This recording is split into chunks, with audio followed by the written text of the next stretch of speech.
देखिए आपका सीपीसी चल रहा था और सीपीसी में आपका सेक्शन 9 और 10 और 11 काफ़ी महत्वपूर्ण है तीनों सेक्शन।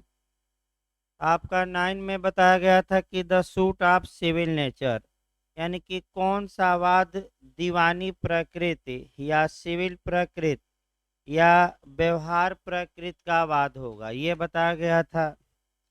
सेक्शन 10 में आपका सब रेस जुडिस बताया गया था या विचाराधीन। यहाँ से बंद कर दीजिए भाई अभी। सब रेस जुडिस बताया गया था, यानी कि विचाराधीन न्याय का सिद्धांत या वाद का रोधन या लंबितावस्था का सिद्धांत या लिस्पेंडेंस। इसमें आपको बताया गया कि अगर एक वाद चल रहा है और उसी विषय पर दूसरा वाद आपका दायर किया जाता है तो दूसरे वाद को रोक दिया जाएगा, यानी कि स्टे कर दिया जाएगा। यानी कि न्यायालय दूसरे मुकदमे को स्वीकार तो करेगा, अर्थात संज्ञान तो करेगा, लेकिन उसके ट्रायल पर यानी कि विचारण पर रोक लगा देगा। इसके बाद आपका सेक्शन 11 बताया गया था रेस जुडिकेटा, यानी कि फार्मर सूट में फैसला आ चुका है तो उसी विषय पर अगर आपका सब्सिक्वेंट सूट यानी कि पश्चातवर्ती वाद दायर किया जाता है तो उसको रोका नहीं जाएगा, अब डिसमिस किया जाएगा यानी कि खारिज। आपका धारा 10 और 11 का उद्देश्य ये था कि मुकदमों की बाहुल्यता या भरमार को रोका जाए और मुकदमेबाजी का अंत हो, बार बार मुकदमेबाजी न हो। इसी क्रम में सेक्शन 12 आपका प्री में भी पूछा गया, मेंस में भी यूपीजे में आ चुका है। सेक्शन 12 भी है और 12 का भी यही उद्देश्य है कि मुकदमेबाजी का अंत हो और आपका वाद की बाहुल्यता को रोका जाए। तो ये भी आपका क्वेश्चन बन सकता है प्री में, नया क्वेश्चन, कि किन धाराओं का उद्देश्य है कि वाद की बाहुल्यता को रोका जाए, मुकदमों की भरमार को रोका जाए। तो आपका तीनों सेक्शन मार कराना है, आपका 10 भी, 11 भी और 12 भी।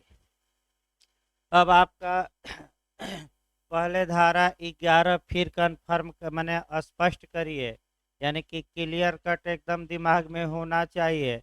और तब आपका धारा 12 पर एक उदाहरण बताते हैं, तब बेरेट और कैसे मेंस में उसकी ड्राफ्टिंग करनी है, कौन कौन धाराएं और आर्डर उसके साथ पढ़ने हैं, ये भी दिमाग में बैठाए रहिएगा।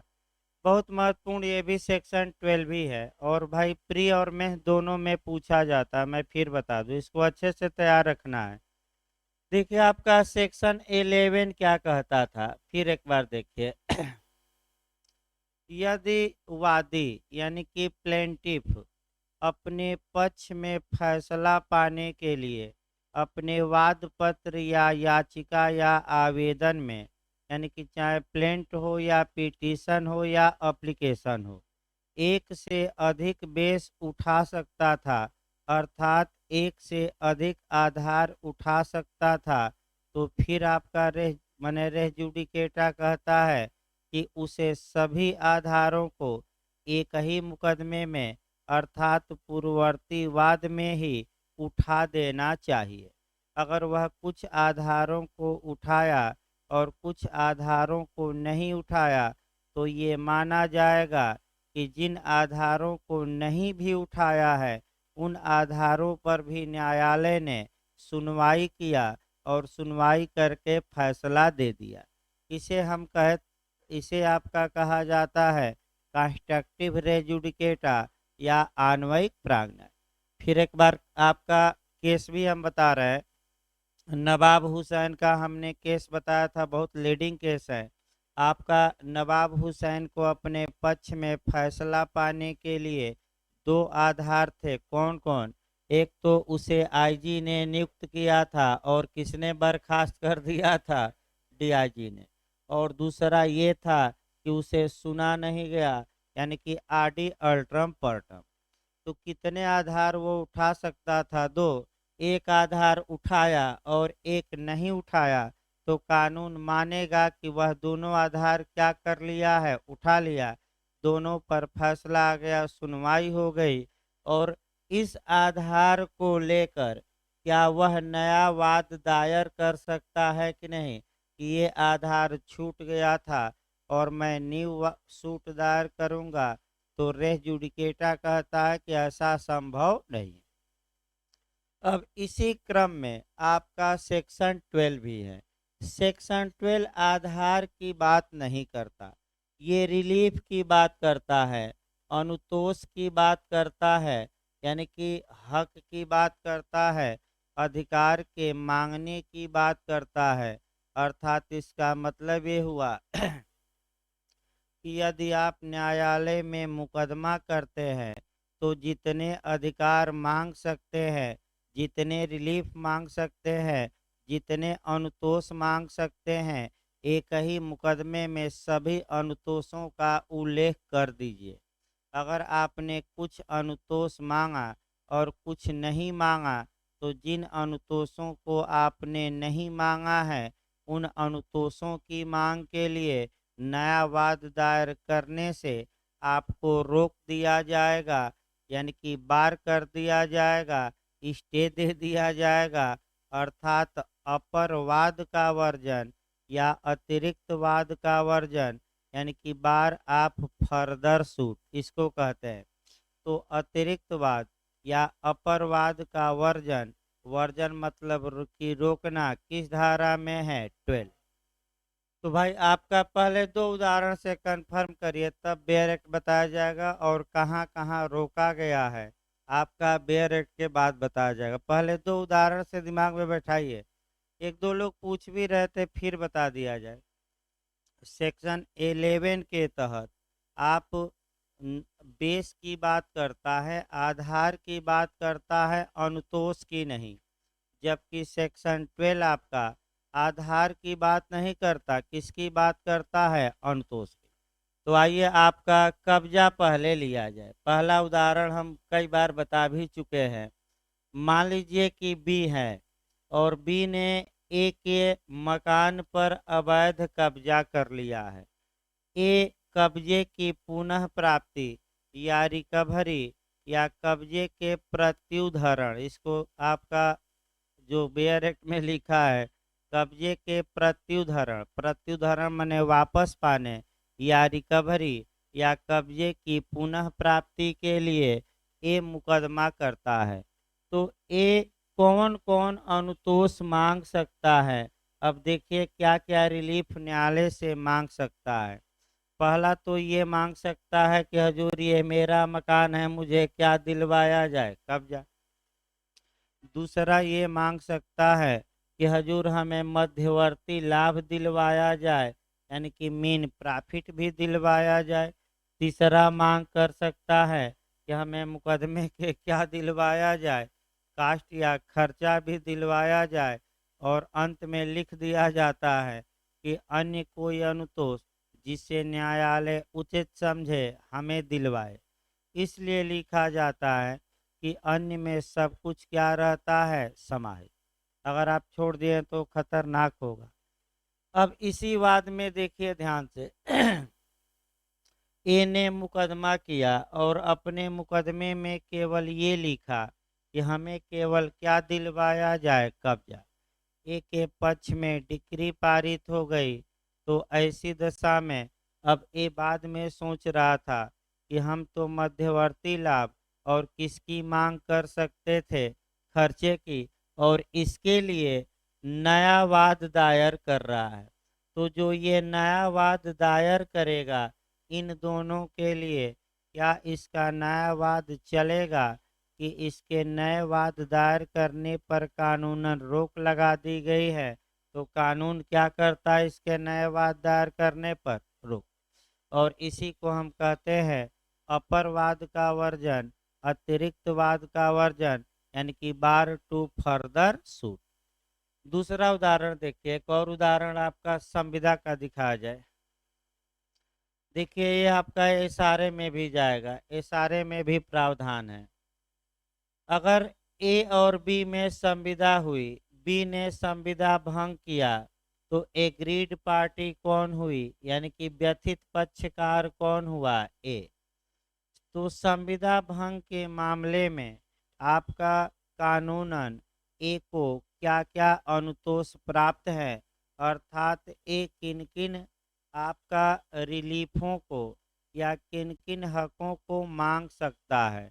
तो पहला दे सकता है कि संविदा का विशिष्ट पालन करवाया जाए, यानी कि जिस चीज़ के लिए कॉन्ट्रैक्ट हुआ था वो हमें क्या किया जाए, दिलवाया जाए। दूसरा कंपसेशन की मांग कर सकता है, यानी कि प्रतिकर की मांग कर सकता है। फिर तीसरा आपका क्वांटम मेरियट, यानी कि जितना काम उतना दाम। और चौथा आपका इंजक्शन या व्यादेश, यानी कि रोका जाए, आदेश जारी करके क्या किया जाए। तो दो ही पर आइए। मान लीजिए ए ने न्यायालय में मुकदमा दायर किया और मुकदमा दायर करके केवल और केवल संविदा के विशिष्ट पालन की मांग किया, लेकिन कंपसेशन की मांग नहीं किया। तो अब पहला नियम ये याद रखिए, आपका बिहार जे में भी एक क्वेश्चन इशारे में आया है कि अगर वादी विशिष्ट अनुपालन स्पेसिफिक परफॉर्मेंस की डिमांड करता है लेकिन कंपसेशन की नहीं करता, तो क्या न्यायालय का विवेकाधिकार है कि वह उस मामले में उसे कंपसेशन दिलवा दे? नहीं, क्योंकि आपको डिमांड क्या करनी पड़ेगी, करनी पड़ेगी। अब आइए अगला नियम। न्यायालय ने ए का दावा खारिज कर दिया और चूंकि ए ने क्या किया था, लोप कर दिया था, क्या नहीं मांगा था, कंपसेशन। अब ये है कि क्या वह कंपसेशन की मांग के लिए नया मुकदमा कर सकता है कि नहीं। तो धारा 12 कहती है कि जब एक बार आप एक से अधिक अनुतोष मांग सकते थे तो सभी अनुतोषों को एक साथ आपको क्या करना चाहिए, मांगना चाहिए।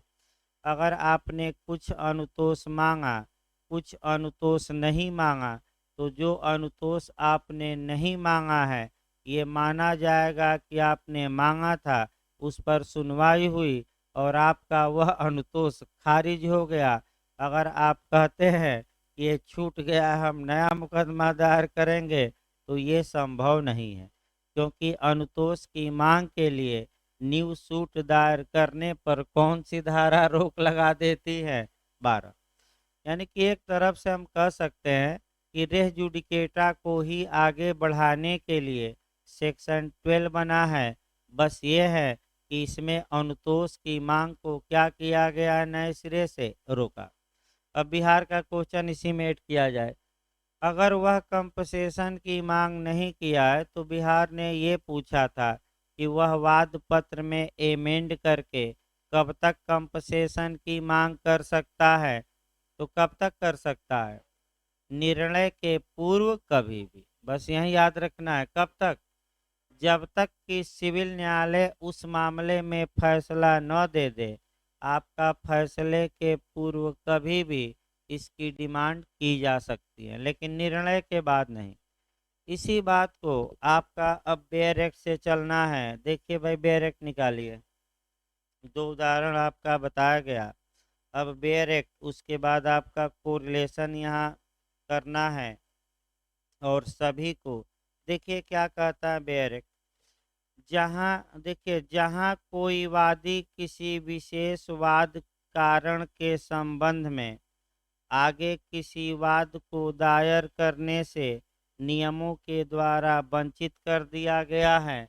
इसका मतलब ये हुआ कि कोई वादी है और किसी विशेष वाद कारण के आधार पर नया वाद दायर करने, नया वाद दायर करने से किसके द्वारा रोका गया है, नियमों द्वारा। नियमों द्वारा वंचित कर दिया गया है, बार कर दिया गया है, रोक दिया गया है। तो ऐसी दशा में वहाँ ऐसे किसी न्यायालय में जिस पर यह संहिता लागू होती है, अर्थात ऐसे किसी भी न्यायालय में जहाँ क्या लागू होती है, सीपीसी। अगला देखिए, ऐसे वाद कारण के संबंध में आपका वाद दायर करने के लिए अधिकृत नहीं होगा, अर्थात आपका ऐसे वाद कारण के संबंध में नया वाद या अपरवाद या अतिरिक्त वाद दायर करने के लिए अथराइज होगा कि नहीं, या हक होगा कि नहीं, तो कानून क्या कहता है, नहीं होगा। पहले इसको समझिए तब आपका, यानी कि पहले तो ये जानना है कि प्लेंटिफ ने अर्थात वादी ने वाद दायर किया है किसी स्पेशल काज हेतु का मतलब कि वाद का कारण, अर्थात इसका मतलब ये हुआ कि जिस आधार पर कोई मुकदमा दायर किया जाता है सामान्यतः उसी को काज ऑफ एक्शन या वाद हेतु कहते हैं। यानी कि शॉर्टकट में आपका किस आधार पर आप कोई सिविल सूट दायर करते हैं, जैसे कि उदाहरण के आधार पर अगर पत्नी डाइवोर्स की मांग कर रही है तो वाद कारण क्या है, वाद कारण मतलब आधार, इसका मतलब ये हुआ कि हिंदू मैरिज एक्ट की धारा 13 के तहत कोई न कोई आधार क्या है, विद्यमान, तभी तो मांग कर रही है। तो उसी को हम क्या कहते हैं, वाद कारण, वाद का आधार सामान्यतः। अब ये है कि कोई वादी है किसी वाद कारण के आधार पर नया वाद दायर करने से किसके द्वारा रोका गया है, नियमों द्वारा। यानी कि फर्दर सूट या अतिरिक्त वाद या अपरवाद या न्यू वाद दायर करने से आपका नियमों द्वारा रोका गया है। तो अभी हम उन नियमों को बताएंगे जहाँ जहाँ की फर्दर सूट को बार किया गया है, नियमों द्वारा रोका गया है। ऐसी दशा में भारत के जिन हिस्सों में ये सीपीसी लागू होती है उनमें से किसी भी न्यायालय में क्या वह उसी वाद हेतु क्या नया वाद दायर कर सकता है कि नहीं, नहीं कर सकता।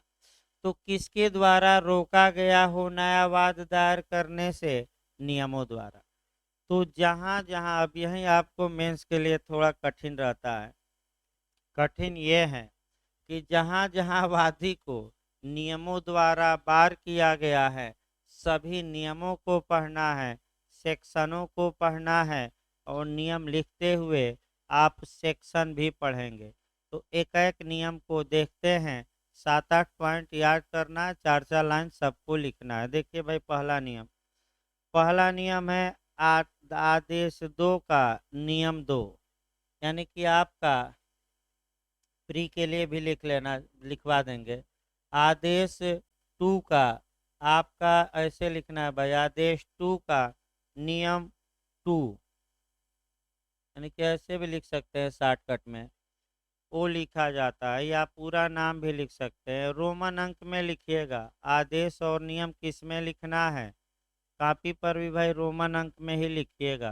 कंपटीशन में भी आपका रोमन में ही आएगा, इंग्लिश और हिंदी में नहीं। तो आदेश सेकंड का रूल कौन हम बता रहे हैं, सेकंड। अब इसमें क्या कहता है, देखिए आदेश 2 का नियम 2 ये बताता है, ध्यान से देखिए कि आपका संपूर्ण दावा एक साथ किया जाएगा।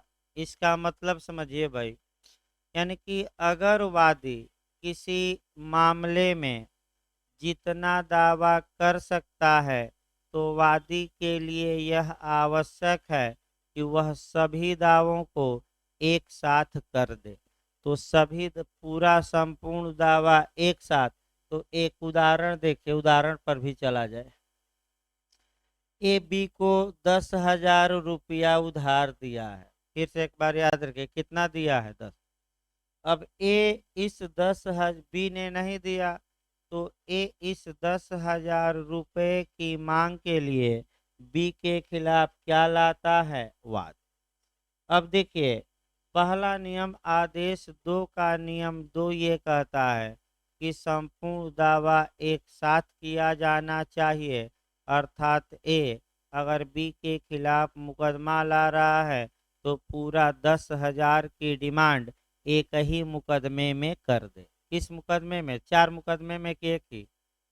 अगर वह 5,000 की मांग किया बी के खिलाफ और ये सोचा कि 5,000 रुपया हम बाद में मुकदमा करके बी के खिलाफ दावा करके मांगेंगे, तो ऐसा रोक दिया गया है नियमों द्वारा। क्यों रोका गया? क्योंकि जितना दावा करना हो आप एक ही मुकदमे में क्या करिए, कर। तो क्या ये संभव है कि नहीं कि 5,000 के लिए नया मुकदमा करे? नहीं। ये किस नियम द्वारा रोका गया है? लेकिन, एक लेकिन लगाना है। अगर ए चाहें तो अपने दावे का वैभीयर कर सकता है, परित्याग कर सकता है, अभित्यजन कर सकता है, त्याग कर सकता है, ताकि वह न्यायालय की अधिकारिता के अंतर्गत अपने दावे को ला सके। इसका मतलब ये हुआ कि ए ने मुकदमा तो किया, लेकिन 8,000 के लिए मुकदमा किया और 2,000 रुपया अपना क्या किया है, त्यजन यानी कि त्याग दिया। तो आप लोग फिर कंसेप्ट बनाइए। अगर वादी कुछ दावा किया और कुछ को त्याग दिया, तो क्या जो दावा वह त्यागा है, छोड़ा है, क्या उसके लिए अतिरिक्त वाद या नया वाद या फर्दर सूट लाने का हकदार होगा कि नहीं? नहीं होगा। क्योंकि जो भी मांगना हो आप एक ही बार क्या करिए, मांग लीजिए। ये नियम द्वारा नए वाद पर क्या लगा दी गई है? पहला रोक। भाई न समझ में आया तो बताइएगा, थोड़ा कई जगह से कोरिलेट करके बताना है। पहला ये लिखेंगे। इसके बाद अगला है आपका आदेश 11 का नियम 21 का उपनियम 2। यानी कि अगला आपका है आदेश 20, आदेश 11 यानी कि आर्डर आपका 11 का, रूल आपका है 21, यानी कि आपका 21 का पोस्ट में जो आपका उपनियम रहेगा 2, यानी कि सेकंड लिख सकते हैं। फिर एक बार देखिए ऐसे लिखा जाता है रोमन में, आदेश 11 का नियम 21 का उपनियम कौन सा? 2। इसमें देखिए क्या है भाई, बहुत महत्वपूर्ण है ये भी। देखिए आपका, यदि न्यायालय ने परिप्रश्नों का उत्तर देने के लिए वादी से अपेक्षा की है, यानी कि प्रतिवादी ने कोई प्रश्न उठाया है और न्यायालय ने आदेशित किया है कि वादी उन प्रश्नों का क्या दे, जवाब, और वादी उन प्रश्नों का जवाब नहीं देता, तो वादी का मुकदमा डिसमिस कर दिया जाएगा, खारिज कर दिया जाएगा। और वादी चाहें कि हम नया मुकदमा इस विषय पर पुनः ला दें, तो ये संभव नहीं है। या वादी से न्यायालय ने कोई डॉक्यूमेंट पेश करने का आदेश दिया, कोई दस्तावेज पेश करने का आदेश दिया, वादी किया नहीं, तो वादी का मुकदमा डिसमिस हो गया। तो यानी कि अगर वादी परिप्रश्नों का उत्तर नहीं देता या दस्तावेज पेश नहीं करता, जिसका उत्तर देने के लिए या दस्तावेज पेश करने के लिए न्यायालय ने आदेश दिया है, तो वादी का वाद ही क्या हो जाएगा, डिसमिस, खारिज। और क्या वह उस आधार पर अब नया मुकदमा ला सकता है कि नहीं? नहीं ला सकता। यानी कि दूसरा नियम ऐसा मिला जहां की फर्दर सूट दायर करने पर क्या लगा दी गई है, रोक। यही याद करना। अगला देखिए भाई, अगला है आपका, कह सकते हैं कि आपका अगला जो आदेश है वह देखा जाए आदेश 9 का नियम 9, यानी कि आर्डर 9 का रूल 9 लिखना है, 2 लाइन। देखिए भाई आपका आर्डर 9, आर्डर 9 का रूल 9,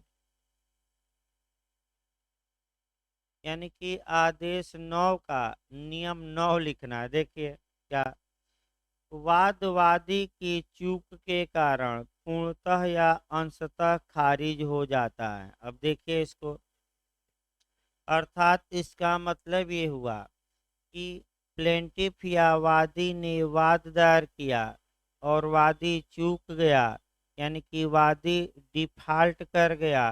डिफॉल्ट मतलब व्यतिक्रम कर दिया। व्यतिक्रम का मतलब कि मुकदमे में न्यायालय में सुनवाई हुई, यानी कि पुकार हुई, पुकार कहा जाता है। न्यायालय में मुकदमे में पुकार हुई और उस समय न तो वादी हाजिर था और न उसका अधिवक्ता। तो न्यायालय ने वादी के वाद को या तो पूर्णतः या अंशतः डिसमिस कर दिया। इस कारण इसको कहते हैं डिसमिस इन डिफॉल्ट। व्यतिक्रम के कारण माने चूक, व्यतिक्रम के कारण खारिजी का आदेश। और याद रखिए क्या कहते हैं, तो ऐसी दशा में जो मुकदमा खारिज हो चुका है, आप उस मुकदमे के आधार उसके आधार पर अब नया सूट दायर नहीं कर सकते। तो क्या उपाय है, तो पुनर्स्थापना मुकदमे की करवाइए और कहिए कि हम उचित कारण से न्यायालय में हाजिर नहीं हो पाए।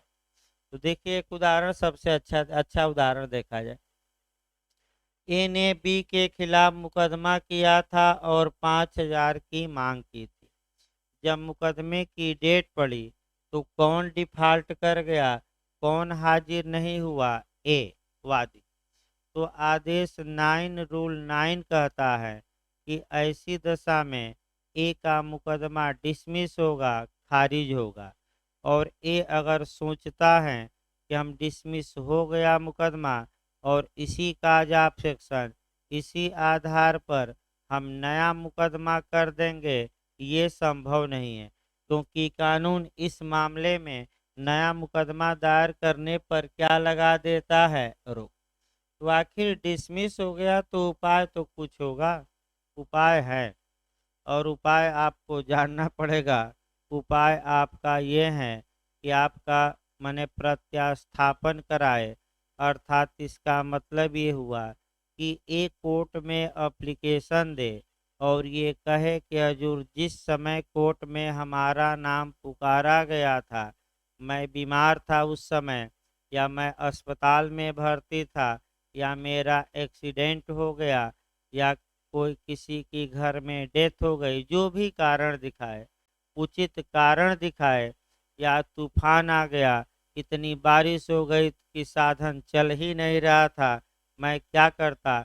वकील साहब ने 3 की जगह डायरी में 4 डेट लिख दिया है। ये देखिए डायरी वकील साहब की, वकील साहब हमें 4 बताए थे और हम माने 4 को आए हैं और पता लगा कि 3 को मुकदमा हमारा क्या हो गया, खारिज।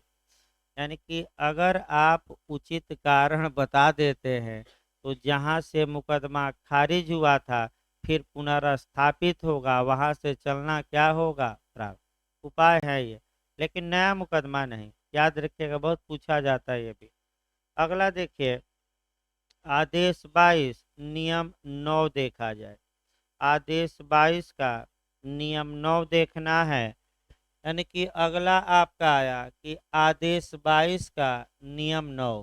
तो ऐसे भी लिख सकते हैं भाई आपका हिंदी में, आदेश 22 का नियम 22 भाई, आदेश 22 का नियम आपका है 9, यानी कि 9। ऐसे भी सही है हिंदी में, शॉर्टकट में ऐसे लिखा जाता है, आदेश 22 का रूल आपका 9, ऐसे भी लिखा जाता है। तो कोई भी तरीका अपना सकते हैं, कोई गलत नहीं है, दोनों सही हैं। वैसे डिटेल में भी आप लिख सकते हैं और किस में लिख सकते हैं, शॉर्टकट, दोनों लिखा जाता है। लेकिन अभी से प्रयास करिए कि रोमन अंकों में लिखिए, ताकि कंपटीशन में रोमन अंक में ही लिखना पड़ेगा। प्री में भी आपका रोमन में ही आएगा, मैं बता दूं, चाहे कहीं भी आए, प्री में भी किस में आएगा, रोमन। अब देखिए आदेश 22 नियम 9 क्या कहता है, ये पहले देखिए। यदि मुकदमे का एक पक्षकार मर गया हो और निर्धारित समय के अंदर उसका विधिक प्रतिनिधि न लाया गया हो और मुकदमे का उपशमन हो गया हो, मुकदमा खत्म हो गया हो, मुकदमा समाप्त हो गया हो, तो ऐसी दशा में उसके लिए आप नया मुकदमा नहीं ला सकते। एक उदाहरण देखिए पहले। मान लीजिए ए और बी में मुकदमा चल रहा है और उसी दौरान ए कहाँ पहुंच गया? ऊपर।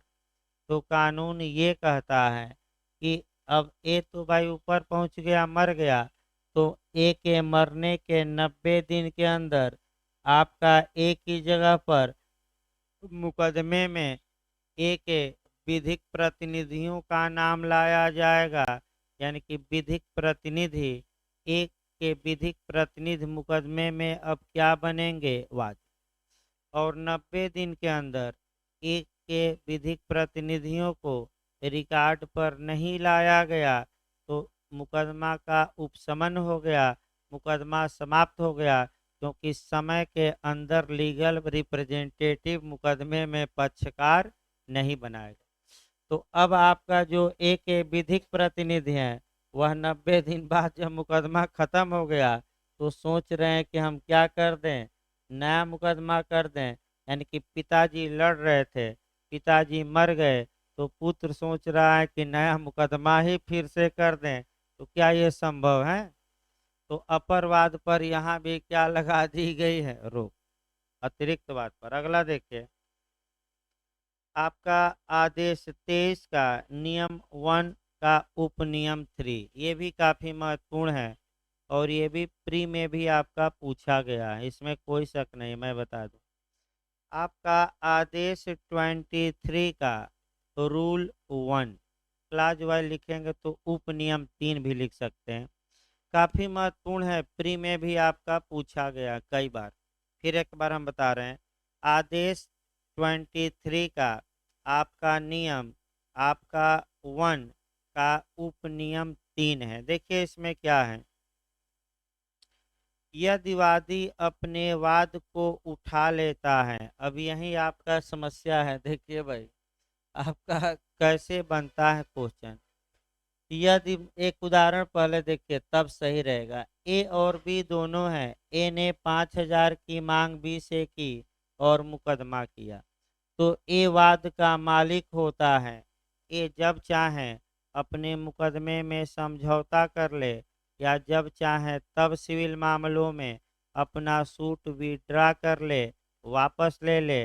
वापस ले ले माने रिटर्न ले ले, और जो बेयर एक्ट में लिखा है वापस लेने का, उठा लेता है। उठा लेता है मतलब कि मुकदमा क्या करता है? वापस। फिर ध्यान समझिए, पूछा गया भाई प्री में भी, यदि वादी वाद को उठा लेता है तो सामान्यतः वह उसी बिंदु पर नया मुकदमा दायर करने से रोक दिया गया है। जब तक भी सतर्क रहना है, जब तक कि न्यायालय की इजाज़त लेकर ऐसा न किया गया हो। इसका मतलब ये हुआ कि अगर न्यायालय से इजाज़त ली गई कि हजूर हम अपना मुकदमा विड्रा करेंगे और आप इजाज़त दे दीजिए, हम इस विषय पर नया मुकदमा करेंगे, तो अगर न्यायालय इजाज़त नया मुकदमा दायर करने की दे देता है तब तो नया मुकदमा दायर होगा, अन्यथा नया मुकदमा दायर नहीं होगा। यही खूब घुमावदार पूछेगा। फिर हम बता रहे हैं एक बार, यदि वादी अपने वाद को वापस ले लेता है न्यायालय से और न्यायालय ने इजाज़त नया मुकदमा दायर करने की नहीं दी है, तो वादी उस मुकदमे में उस विषय पर नया मुकदमा दायर करने से क्या कर दिया गया है? रुक। तो कब वाद वापस लेता है तो नया मुकदमा दायर कर सकता है? जब किसकी इजाज़त मिल गई हो। रट कर जाइएगा, बहुत अच्छा क्वेश्चन प्री में भी पूछा, किसकी इजाज़त से? यानी कि वापस। देखिए आपका याचिका भी वापस ली जाती है भाई, ध्यान से देखिए एक उदाहरण। मान लीजिए ए एक व्यक्ति है, उच्च न्यायालय में याचिका दायर किया और ए को लगता है कि इस याचिका में ज़्यादा मिस्टेक हैं या कई बातें छूट गई हैं, तो उच्च न्यायालय के जिस जज के पास ये याचिका गई है उस जज से रिक्वेस्ट किया जा सकता है कि हजूर हमें अपनी पिटीशन या याचिका वापस करने की इजाज़त दे दीजिए, और ये भी इस याचिका में कई बातें कमी हैं, हम इस मामले में नए याचिका दायर करेंगे और आप नई याचिका दायर करने की क्या हमें दे दीजिए परमिशन। तो जब न्यायालय आपका परमिशन दे देता है कि आप मुकदमा वापस लीजिए और उस विषय पर नया मुकदमा कर सकते हैं, तब नया मुकदमा किया जा सकता है, अन्यथा नहीं। एक लाइन बस याद रखना। अगला देखिए, आपका आदेश 23 का नियम 3A, यानी कि आदेश 23 का नियम 3 और ए मतलब कि कैपिटल ए। कैपिटल ए का मतलब हुआ नया नियम है भाई, 3 ना मार दीजिएगा। फिर एक बार देखिए, आदेश 23 का रूल 3 क या 3A, कैपिटल ए लिखना, ये भी काफी महत्वपूर्ण है। इसमें भी फर्दर सूट को रोका गया है। देखिए, आपका समझौते पर आधारित किसी डिक्री को अपास्त कराने के लिए कोई वाद इस आधार पर नहीं लाया जाएगा कि वह समझौता जिस पर डिक्री आधारित है विधिपूर्ण नहीं था।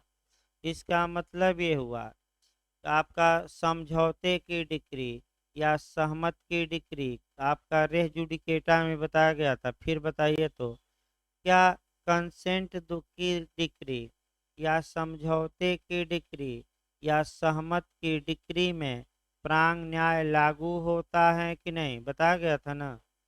क्यों नहीं होता? क्योंकि पक्षकारों को सुना ही नहीं गया। और रेस जुडिकेटा के लिए क्या आवश्यक है कि पक्षकारों को सुना गया हो और सुनवाई के पास पश्चात साक्ष्य पर न्यायालय ने विचार किया हो और तब निर्णय दिया हो। अब आइए, समझौता में होता क्या है। मान लीजिए ए और बी में मुकदमा चल रहा है, तो आपका समझौते की डिक्री की अपील भी नहीं होगी। जैसे हिंदू मैरिज एक्ट का थोड़ा जोड़ लीजिएगा, आपका धारा 13 का कौन बी, पारस्परिक सम्मत से आपका विवाह विच्छेद, कंसेंट थ्योरी। एक और थ्योरी इसमें है, पैरा डिलिक्टो थ्योरी। पैरा डिलिक्टो आ सकता है भाई भी आपका उत्तराखंड में। समदोषिता का सिद्धांत, यानी कि जहाँ की दोनों पक्षकार क्या हैं, आपका समदोषी हैं, तो वहाँ विवाह को क्या कर लें, आपस में समझौता करके तोड़ लें। तो आगे फिर एक बार देखिए इसको उदाहरण से। ए और बी में मुकदमा चल रहा था, मान लीजिए डाइवोर्स का ही मुकदमा चल रहा था, और ए और बी रजामंद हो गए कि चलो हम लोग रजामंद हो जाएं। इन्होंने आपस में एक करार कर लिया और उस करार को न्यायालय में पेश किया, और न्यायालय ने से मांग किया कि हजूर हम लोग आपस में समझौता कर लिए हैं, आप बस इतना काम करिए कि इस समझौते के आधार पर आप क्या दे दीजिए, डिक्री। तो बताइए, क्या पक्षकारों को सुना गया? नहीं, सुना कहाँ गया। आप तो समझौता पेश किए, उसी आधार पर क्या दे दी गई, डिक्री। एक तो रेस जुडिकेटा लागू नहीं होगा, दूसरा इसकी अपील नहीं होगी। याद रखिए, सीपीसी की हम धारा बता रहे हैं 96 धारा, एक बार देखिए स्पष्ट लिखा गया है कि समझौते की डिक्री की कोई अपील नहीं होगी। याद रखिए, और अगर समझौते के आधार पर डिक्री पारित की गई है, तो ऐसी दशा में उस डिक्री को उलटने के लिए क्या नया वाद दायर किया जाएगा कि नहीं? नहीं। तो कौन सी धारा, यानी कि किस आर्डर का कौन सा रूल फर्दर सूट पर रोक लगा देता है? तो आदेश 23 का नियम 3A। भाई याद रखिएगा, आदेश 23 का नियम 3A। इस प्रकार जहां जहां नियमों द्वारा रोक थी वो नियम बताए गए। अब आगे बढ़ा जाए। आगे इसमें आपका ये देखना है कि आखिर किन किन धाराओं के तहत, अब सेक्शन पर आइए भाई, नियम तो हो गए सब। कुछ सेक्शन भी ऐसे हैं जहां की नया वाद दायर करने पर आपका रोक लगा दिया गया है, या अतिरिक्त वाद दायर करने पर रोक लगा दिया गया है। अब उन सेक्शनों को एक एक करके देखना, इसीलिए कठिन है कि हर एक जगह से आपका क्या करना है, जोड़ बटोर कर पढ़ना है, यानी कि भानुमति का पिटारा है। तो अब आइए सेक्शन पर आइए भाई। सबसे पहले जो आप सेक्शन देखेंगे वह 11 ही देखा जाए, क्यों इधर उधर जाया जाए भाई। सबसे पहले रे जुडिकेटा ही देखा जाए कि अगर किसी विषय पर सक्षम न्यायालय ने एक बार निर्णय दे दिया है तो ऐसी दशा में उसी विषय पर नया वाद दायर करने से क्या किया गया है, रोक। अगर किया जाता है तो नया वाद क्या होगा, कोर्ट द्वारा डिसमिस। तो पहला कहाँ से मिला, नहीं आपका सेक्शन में 11। दूसरा देखिए सेक्शन 21A, 21A उत्तराखंड, भाई कई बार ये पूछा जा चुका है, उत्तराखंड में ज्यादा पूछा जाता है 21 और 21A। 21 में आपका पूछा गया है अधिकारिता पर आक्षेप, और 21A आप हम बता ही रहे हैं। 21A एक एक लाइन देखना है, फिर एक बार अच्छे से देखिए। 21 ये कहता है कि स्थान संबंधी अधिकारिता के आधार पर डिक्री को अपास्त करने के लिए नए वाद को दायर करने से रोका जा रहा है। इसका मतलब ये हुआ कि अगर किसी पक्षकार को ये आपत्ति थी, और न्यायालय की कौन सी अधिकारिता पर आपत्ति थी, स्थानीय, और स्थानीय अधिकारिता का अभाव होते हुए भी न्यायालय ने डिक्री पारित कर दी। अब कोई पक्षकार इस आधार पर कोर्ट का दरवाजा खटखटाता है नया मुकदमा दायर करके कि इस डिक्री को रद्द किया जाए, क्योंकि इस डिक्री को पारित करने वाला न्यायालय टेरिटोरियल जुडिक्शन या स्थानीय क्षेत्राधिकारता या आप नहीं रखता था। तो क्या इस आधार पर कोई नया वाद दायर किया जाएगा कि नहीं, या स्थानीय अधिकारिता का अभाव में डिक्री पारित की गई है, नहीं। क्यों, क्योंकि धारा 21 में अगर किसी व्यक्ति को अधिकारिता पर आपत्ति है, स्थानीय अधिकारिता, धन संबंधी अधिकारिता या निष्पादन संबंधी अधिकारिता, तीन ही है, विषय वस्तु नहीं है, तो आपका जितना जल्दी हो सके उसको क्या कर दे न्यायालय में आपत्ति। बाद में आप नया मुकदमा दायर करके रद्द नहीं कर सकते। देखिए एक उदाहरण, मान लीजिए ए ने बी के खिलाफ मुकदमा किया, और जिस ए बनारस में मुकदमा किया जाना चाहिए, और ए ने मुकदमा कहाँ कर रखा है, प्रयागराज। तो बी को आपत्ति करना चाहिए, कब तक बी को, इसके लिए धारा 21 काम करेगी भाई। पहले पहले 21 समझिए, तब आपका 21 से हम बताते हैं। कानून ये कहता है कि अगर प्लेस को लेकर बी को आपत्ति है तो कब तक वह आपत्ति दर्ज करा दे। उत्तराखंड पूछा जा चुका है, गलत ना हो, ये दोनों शब्द याद रखें। जैसे सर्वप्रथम सुलभ अवसर पर, यानी कि बी को जैसे ही न्यायालय में पहली बार मौका मिला उस मौके का लाभ उठाए और न्यायालय में आपत्ति करे कि हजूर आपको इस मामले में लोकल जुडिक्शन या टेरिटोरियल जुडिक्शन या स्थान संबंधी अधिकारिता नहीं है, अतः आप मुकदमे को क्या कर दीजिए, खारिज। अगर आपका सर्वप्रथम अवसर पर नहीं उठाता तो जहां फैक्ट इन इशू बनते हैं, विवादक तथ्य बनते हैं, तो सतर्क रहना है। विवादक तथ्यों के निर्माण के समय या उसके पूर्व, लेकिन पश्चात नहीं। विवादक तथ्यों के निर्माण के समय या इसके पूर्व किसको आपत्ति कर देनी चाहिए इस उदाहरण में? बी को। अगर बी आपत्ति नहीं किया, ए के पक्ष में डिक्री भी आ गई और बी अब नया मुकदमा दायर कर रहा है और न्यायालय से मांग कर रहा है कि हजूर, जिस न्यायालय ने डिक्री पारित की थी उसको कौन सी अधिकारता नहीं थी? स्थान। तो क्या नया मुकदमा दायर करके डिक्री को उल्टवा सकता है कि नहीं? तो कौन सी धारा रोकती है कि स्थान संबंधी अधिकारता को लेकर आप नया मुकदमा दायर नहीं कर सकते? तो कौन सी धारा? 21A। आइए अगला देखा जाए भाई, आपका दो धाराएं हुई। अगला देखिए, अगला आपका जो धारा है 95 का क्लाज 2, सेक्शन 95 का क्लाज 2। देखिए क्लास 2 निकाल सकते हैं। सेक्शन आपका 95 का खंड कौन सा? 2। ये भी महत्वपूर्ण है आपका। ये भी फर्दर सूट या नए वाद को दायर करने पर रोकता है और ये कहता है कि आप एक बार जो भी अनुतोष मांग सकते थे मांग लीजिए।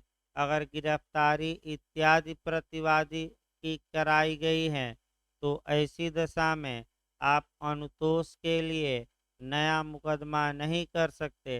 बहुत डिटेल में चल जाएगा, शॉर्टकट में ही देखिए। आपका 94 में कई बातें हैं। निर्णय से पहले गिरफ्तारी, निर्णय से पहले कुर्की, आपका आपका इत्यादि हैं। और 94 की पूरक धारा 95 है। तो क्वेश्चन बनता है कि 95 किसकी सप्लीमेंट्री सेक्शन है? 94 का। इसका मतलब कि अगर प्रतिवादी को वादी ने गिरफ्तार करवा लिया निर्णय के पहले ही, उसकी संपत्ति कुर्क कर लिया और ये सब आदेश गलत आधार पर पाए गए और प्रतिवादी मुआवजा मांगता है तो मुआवजा के लिए नया वाद नहीं, उसी वाद में मांग करे कि जुर्वादी हमें गलत आधार पर क्या करा लिया था? गिरफ्तार। या हमारी संपत्ति को क्या करवा लिया था? कुर्क। अतः हमें क्या दिलवाया जाए? उसी वाद में ही मांगिए, उसी कोर्ट से, नया मुकदमा दायर करके नहीं। और आपका अगला और आपका लास्ट है धारा 144 का क्लाज 2।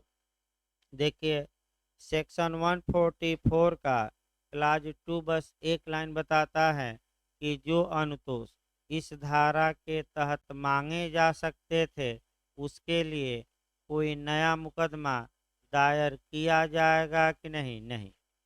अब 144 एक लाइन समझिए भाई क्या है तब तो। 144 में प्रत्यास्थापन का सिद्धांत दिया गया है। प्रतिस्थापन, प्रतिस्थापन या पुनर्स्थापन। अब आगे बताया जाए भाई, डिटेल में बताना संभव नहीं, बहुत ज़्यादा, बहुत लंबा समय ले लेगा।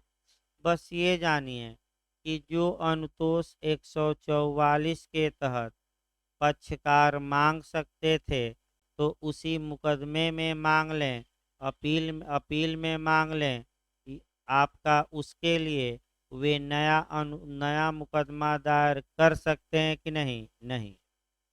तो उतना बताना संभव नहीं, बहुत लंबा चल जाएगा।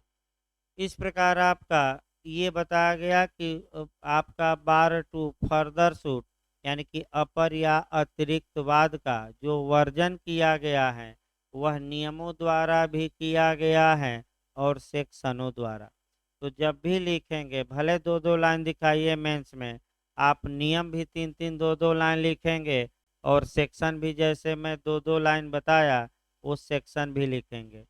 लेकिन आपका प्री में भी एक क्वेश्चन बनता है। एक तो ऑर्डर 9 का रूल 9 से, दूसरा आपका संपूर्ण दावा से, तीसरा आपका समझौते की डिक्री से। मैंने प्री में भी बहुत अच्छा क्वेश्चन इससे बनता है जितना बताया गया। अब आइए आगे बढ़ा जाए। आपका फॉरेन जजमेंट यहाँ से भी मेंस में बन चुका है, प्री में भाई।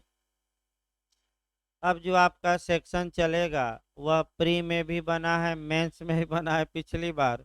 देखिए आपका भाई इसके लिए आपका 25 पढ़ेंगे, सीपीसी की धारा 26 पढ़ेंगे, फिर 13 पढ़ना पड़ेगा, फिर 14 पढ़ना पड़ेगा और फिर 14(4)A। पहले तो सेक्शन कवर किया जाता है कि कौन कौन सेक्शन एक साथ पढ़ने हैं। तो पहला कौन पढ़ना है आपका 2(5) और दूसरा आपका 2(6).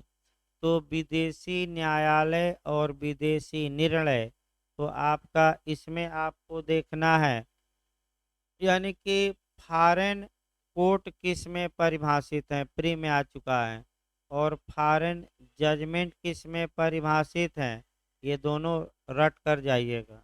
देखिए तो 2(5) में न्यायालय है कि भाई, देखिए तो एक बार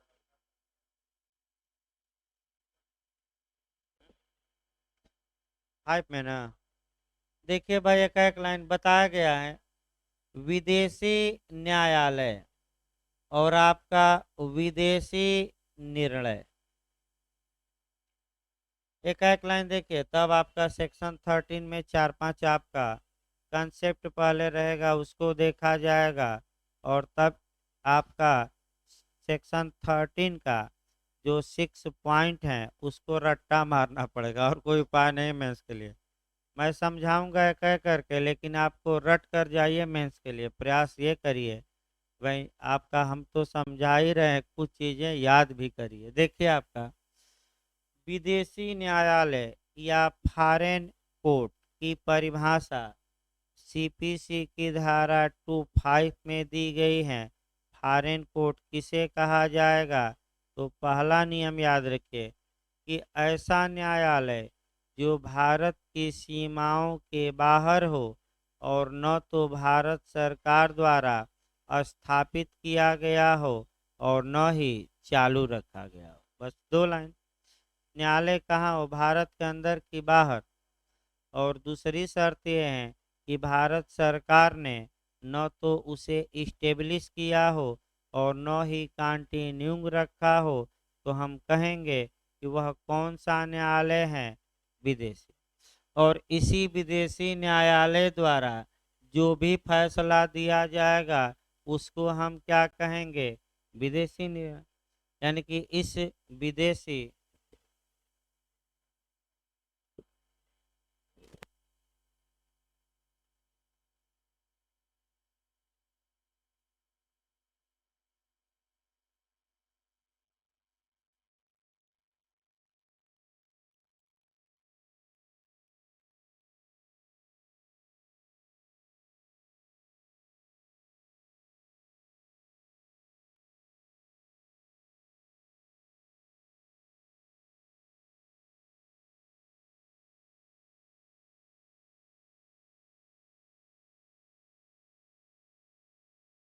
देखिए आपका इसकी भूमिका देख लिया जाए, फिर तो आपका हिंदूला भाई चलाना है। कल भाई आपका केवल हिंदूला चलेगा, बहुत लंबा हिंदूला नहीं खींचा जा सकता, एग्जाम है।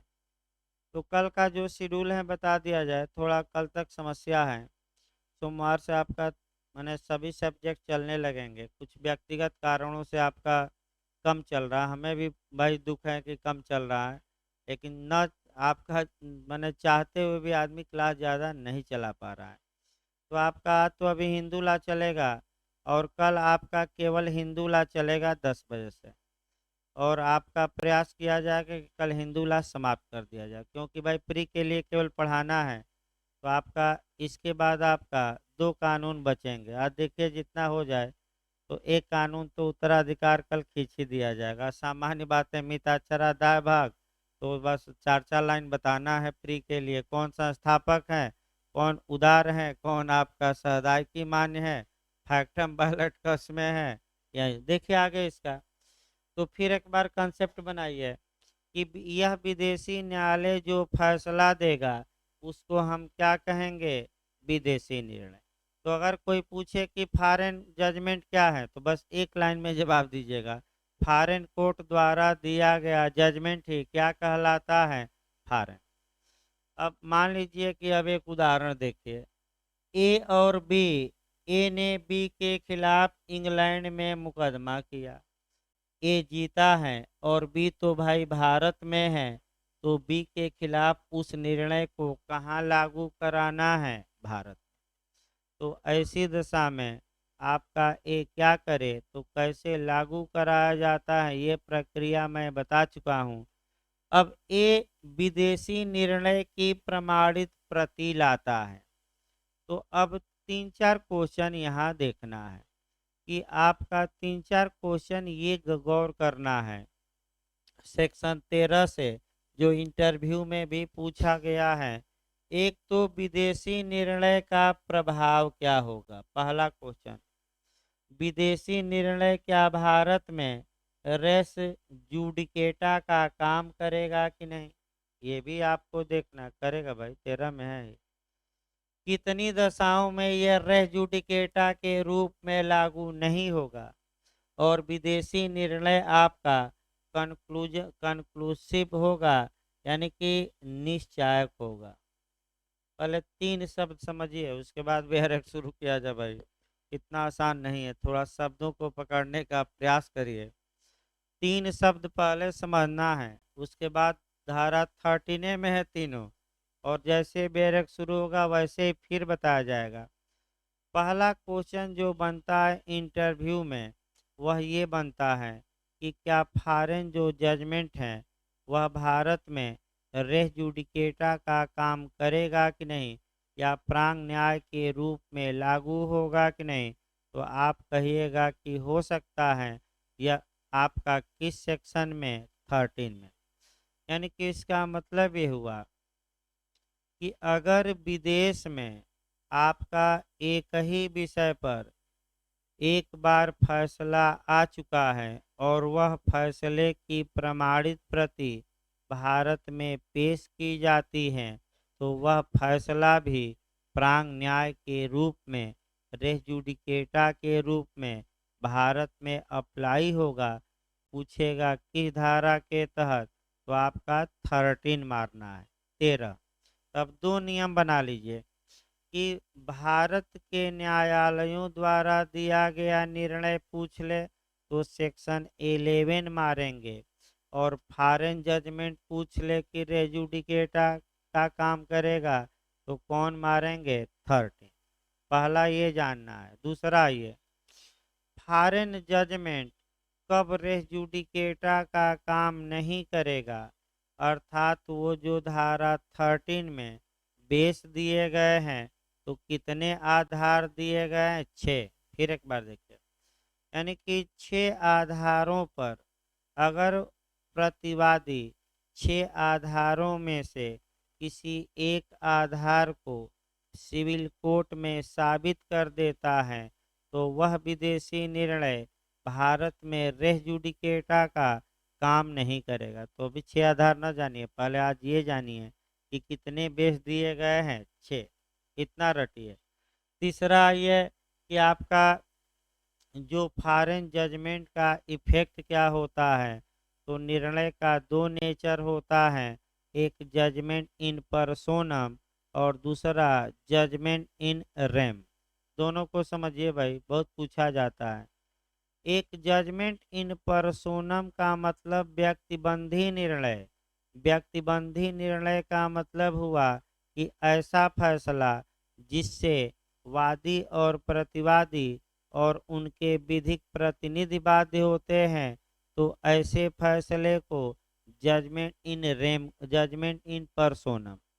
और ऐसा फैसला जिससे कि पूरा क्या हो, विश्व बाध्य हो, पूरा समाज बाध्य हो, इसको हम क्या कहते हैं, जजमेंट इन रेम।